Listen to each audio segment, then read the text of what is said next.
உச்ச நீதிமன்றத்தின் தலைமை நீதிபதியானார் சூரியகாந்த்.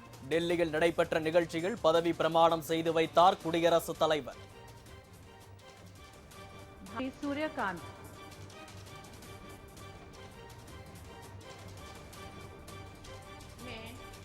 मैं सूर्यकांत जो भारत के नियुक्त हुआ हूँ, जो न्यायालय का मुख्य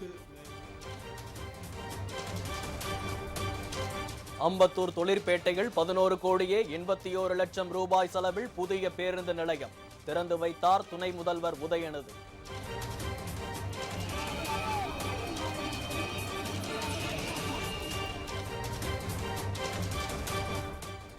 தூத்துக்குடி உள்ளிட்ட தென் மாவட்டங்களில் கனமழையால் இயல்பு வாழ்க்கை பாதிப்பு. மழை நீருடன் கழிவுநீர் தேங்கி நிற்பதால் குடியிருப்பு வாசிகள் அவதி.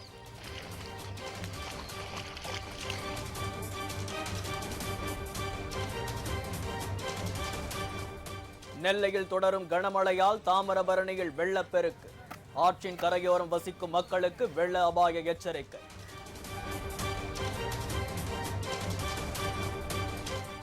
தொடர் மழையால் சதுரகிரி மகாலிங்கம் கோவிலுக்கு செல்லும் பாதையில் ஓடையில் வெள்ளப்பெருக்கு. பக்தர்கள் கோவிலுக்கு செல்ல தடை.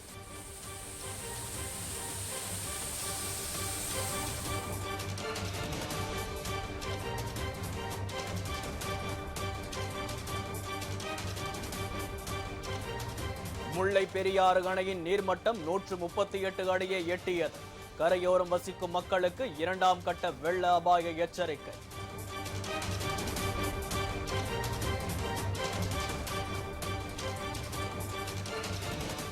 டெல்டா மாவட்டங்களிலும் இடைவிடாது பெய்யும் மழையால் இயல்பு வாழ்க்கை பாதிப்பு.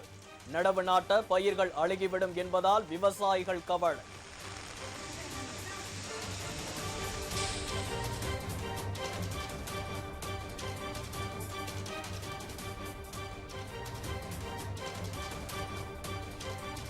புதுச்சேரி மற்றும் காரைக்காலில் தொடரும் கனமழையால் மக்கள் அவதி.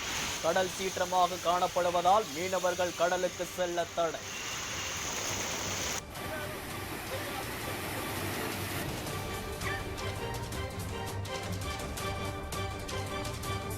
புதுச்சேரியில் கனமழையின் போது ஒரு வீட்டின் மீது இடி தாக்கியது. அதிர்ஷ்டவசமாக உயிர் சேதம் தவிர்க்கப்பட்டது.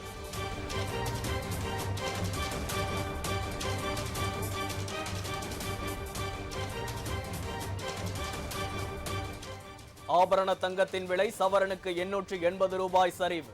சென்னையில் ஒரு சவரன் 92,160 ரூபாய்க்கு விற்பனை.